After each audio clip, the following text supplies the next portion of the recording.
Woke up to a really nice message this morning. One of the attendees of my talk at WriterCon 2025 shot a message to me to let me know that he and his wife checked out my film A Great North Christmas on Amazon, and they really, really liked it. And I know I've said it on this channel before, but it just feels so good when somebody just addresses you directly and lets you know that they like your work. It's not necessarily that, like, as artists, we do it for praise and attention. Some people do. I don't. Yeah, I love it. I love getting the praise and attention, but I do it because I love doing it. And when somebody does give you that praise, it reassures you, because as artists, we're so full of doubt. We often work in bubbles. There isn't necessarily constant feedback telling us that, hey, yeah, you're doing it right. You're doing it right. You're doing it right. So when you do get those moments where somebody says, hey, man, you're doing it right, it really sinks in. It really makes you appreciate, the people who are like consuming your work. And it just really feels good. So this, starting off the morning, if you got an artist in your life that you like what they're doing and you haven't told them yet that you like what they're doing, you've been liking their posts, you maybe shoot some comments, they'll say, great job. Just let them know real straightforward that you're digging what they're doing because you're the audience. They want to know if what they're putting out there is something that you even like.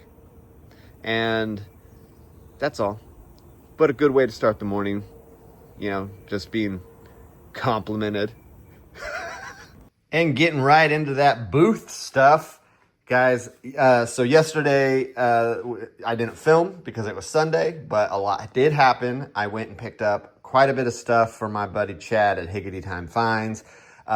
This is just kind of stuff that he's not interested in moving, but he picks up anyway and sells it to me at a really great price so that I'm able to bring it to the booth at a really great price. And look at this. We got a binder full of Pokemon cards. Pokemon upon Pokemon upon Pokemon. We got cases full of Pokemon. We got more cases, 10s even, full of Pokemon cards. Then we got this whole stack of shiny holographic Pokemon cards. And then it's not holographic, but it's a Charizard and a Pikachu. My buddy who sells cards told me that what I got is probably not worth very much, but it's a lot of cards, and we will be stocked full of cards if you're into the hobby. If you are a hobbyist who likes playing the game of Pokemon, we will have cards for you for cheap. No, I do not believe you are going to strike rich opening up one of our packs of Pokemon cards. But what you will find is a fun game that you can get into and have a great time for cheap, because that's what we're selling these for. We're going to be selling probably those 10 packs for $2. And this time around, they're going to have some holos in there. That's even a Halloween edition. Happy October. Also, he gave these to me. No, actually, never mind. I keep saying that because he gave me so much stuff. So I bought the Pokemon cards, and I bought these soundtracks. So if we can see here from the side, maybe we can hold a little bit longer so you can see it. We got Forrest Gump, Coyote Ugly. We got Hannah Montana. We got Charlie's Angels. We got A Knight's Tale. We got St. Elmo's Fire. Stuff like that. So stuff that I think might sell in the booth, market at a really decent price, and make these guys go, because CDs are in. Oh, and A Knight's Tale is just a great movie, and that's just a great sound. Let's see what's on it. Let's see what's on this soundtrack. Queen, War, Bachman and Turner Overdrive, David Bowie, Heart, Eric Clapton, Rare Earth, Sly and the Family Stone, Thin Lizzy, Carter Burrell, Robbie Williams and Queen, Dan Powell, Third Eye Blind. Come on. That's a soundtrack, guys. That's a soundtrack. Other big update is I've cleared the floor of all of the VHS tapes and camera junk and stuff that I've brought in recently because my parents have set me up a couple shelves right over here and everything looks so good. It all fits up there so well. I got, Blu-ray stock. I have camera gear and stuff that needs to be tested. Then I got Star Trek. I got DVDs. I got VHS. I got DVDs that need to be priced. More DVDs that are already priced, ready to go to the booth. I got backstock plush. I got boxes. Oh yeah, it's all out of the way and it's well organized, and I think it's just going to be a really great way. Because look at this, I got all my Star Trek tapes ready to go. Once one sells, I just pull one off the shelf and put another one on. Same with my Star Wars tapes, just take one off the shelf and put one on. I got more pegs down there, so that's like stuff I can use in the booth, hardware and stuff like that. And then this is stuff that hasn't really sold very well, and I just need to find a new way to market it. It's a whole system now. It's a system, and I love it. Okay, coming back to some of the stuff I got from Higgity Time. For $35, he sold me all of these books. Actually, I think it was like $40. Never mind. All of these these vintage Star Wars books, I was able to pick up. But not only did he give me all of these vintage Star Wars books, but he also gave me all of these vintage fantasy books as well. So there's a lot of fantasy titles in here. Like there's 3 different Dune books, which is great. I think this is a Wheel of Time book, so that's probably good. And that might be another Wheel of Time, or it might just be from Robert Jordan, who did Wheel of Time. Let me check. Let me get. Yeah, that's pretty sure that's Wheel of Time, because I think I've had these before. Anyway, I already pulled out some of the books. They were horror related from Christopher Pike and Pierce Anthony. I will cut now to a video clip from yesterday that I took so you can see those and go. Welcome to Sunday. I'm not filming on Sundays, you know this, but I just wanted to pop in and show you some things that I picked up today because I'm taking them to the booth right now and I don't want them to get already sold and you don't get to see them, which include Zombie Lover by Piers Anthony, and then all of these by Christopher Pike. We got Whisper of Death, The Starlight Crystal, The Midnight Club, The Last Vampire 3 Red Dice, and Spellbound. So that's pretty great to find those horror books to go in the booth today. I'm also taking the Star Wars tapes. I got The Phantom Menace. I got Star Wars A New Hope. I got Empire Strikes Back. I got The Return of the Jedi. And those will be going to the booth as well as all of the stuff in that thing. Back to Monday. So the plan now, I guess for today is at some point today, I'm going to go up to the booth and I'm going to start decorating it using, I've got some spiderweb stuff. I got these skull buckets that can hang. I got this black scary cloth. I even got, I got purple in here somewhere. Yeah, I also got purple spiderweb stuff because my colors are purple, yellow, and white. They didn't have yellow, but I have all these. You'll see them when we get there. They built it out where there's this big tall section that has like hooks and stuff on it on both the front and the back. So I'm going to use those to spookify the booth. All right, so I'm going to do a test run with these soundtracks. I'm going to take Sound of Music, Ice Princess, A Knight's Tale, Austin Powers, and Coyote Ugly into the booth and see how they do. Upon further inspection, I might have to test Ice Princess in the car just because that ring kind of concerns me. I've seen it on video games and it means that the disc won't work.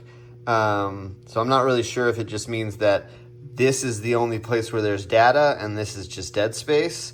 Because whenever I see that, whenever that's the case, it usually looks like this. It usually looks like this, with a seamless line between where data is and where blank space is. So that's what concerns me. So I think I'm gonna pop this one in my car because luckily I have a CD player in my car, and I'm going to see if that one even plays.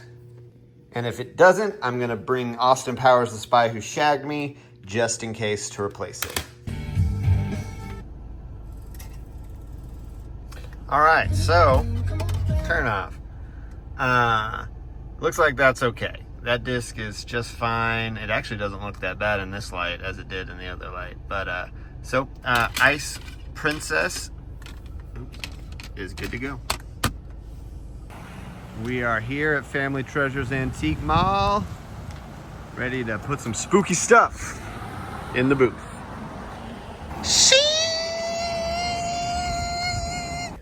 All right, so here are the ones that I was gonna put in the booth already. And then go put those with the rest of the CDs. And then I also decided to put Spy Who Shagged Me, St. Elmo's Fire, Charlie's Angels Full Throttle, Daddy Daycare, and Ice Princess ended up working. So all of those are also going on the shelf. Hopefully that doesn't put the tapes too cramped. I think it looks fine. Here are the overhead sections that I'm gonna hang the spider webs and spooky drapes and skulls from. First bit is up. We got the dark spooky drape. It's not as thick as I thought it was gonna be. I thought it was gonna be a little bit more dark, but that's fine. This is a first layer, and now we're gonna put the spider webbing up. First cobweb layer up. I think it looks pretty good. I mean, I just kind of winged it and it's all like the layers are coming together. Layer 3, spooky. All right, and there's the final touches. We got some spooky skulls hanging at the top. Spooky skulls.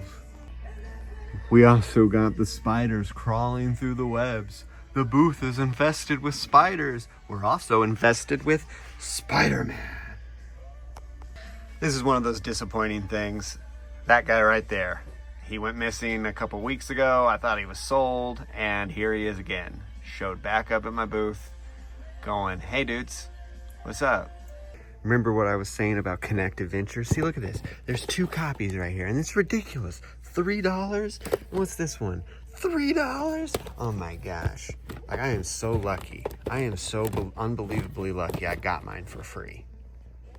Here's a look at my mom's booth now. That's what it's looking like. She took out a big black shelf that was kind of crowding the space, but it's looking good. We got all the jewelry there. We got a bunch of dolls, some porcelain items, some more jewelry, and then these new Disney stuffies that she just put in the booth. Like, I'm half tempted to just keep them all and not let her sell a single one of them, including these 2. And this right here is the magic doll bed. Any doll that we lay on this bed sells. So this is the next sacrifice to the doll bed gods. Make sure you come down aisle 2A and get to 1922 vintage so you can get yourself all of this great stuff. Here are those Christopher Pike novels that I put up on the shelf, nice and displayed. And they're displayed. We got those books too. Horror. We got a couple audio CDs, audiobooks. We got all of these horror titles too. Horror in the media, horror in the booth, horror media in the booth. Man, I am tripping over my words, but horror media. I mean, it's not like there's 1 Connect, 2 Connect, 3 Connect, 4 Connect Adventures in this booth. And I put 12 packs of Pokemon cards in here the other day, and there are only 6 left. So, and the 6 didn't appear on our sales report the last time we checked. So that either means people were walking around with those 6 packs while we were checking the sales report, or 6 packs walked away. Just got back from Family Treasures Antique Mall, spookifying the booth. And I did a little walking around, got to look at the other booths, got to check out what's there. And I was able to find Captain America Civil War on Blu-ray to add to my Marvel Blu-ray collection. Oh yeah, 1 more down, baby. Let's see him try to shoplift this, all right? So I am going to abandon doing the 10 cards for $2 in these little packs that can just slip into somebody's little pocket because they decided they wanted to walk away with the Pokemon cards. Which, hey, guys, they were $2. Just pay the $2 and enjoy the cards. You know, come on, you don't need to steal them. This thing it's got to be 300 cards with at least what is it, like 40 something holographics, you know, including a Pikachu right there. I got it all taped up so nobody can get into it, and I think I'm gonna put $15 on it because that's triple what I paid for it, and hopefully that gets me back to making my money back on this lot, because I paid $40 for it and things aren't looking good, as told by my friend who sells cards for a living. He's more of a sports guy, but they do Pokemon where they're at, so he knows more than I do. All right, time to put on a movie and start pricing these, going scanning them and all that kind of stuff. I wonder what movie I should watch. All right, it's time to settle down and be down for the night. Probably gonna watch a movie. Thinking about I Know What You Did Last Summer. Thinking about kicking off a month of watching horror movies. Probably should have started on the first and done like a series and done all that kind of stuff and reviewed it on this channel and blah, blah, blah, blah, blah. But I'm just gonna watch them. I haven't seen them, so I Know What You Did Last Summer is possible, but I possibly could find something else because I have so much media, guys. Tomorrow I have a commercial that I'm shooting in the morning, so I'm going to take you along as much as I can there, and then the day's wide open after that. So until then, bye.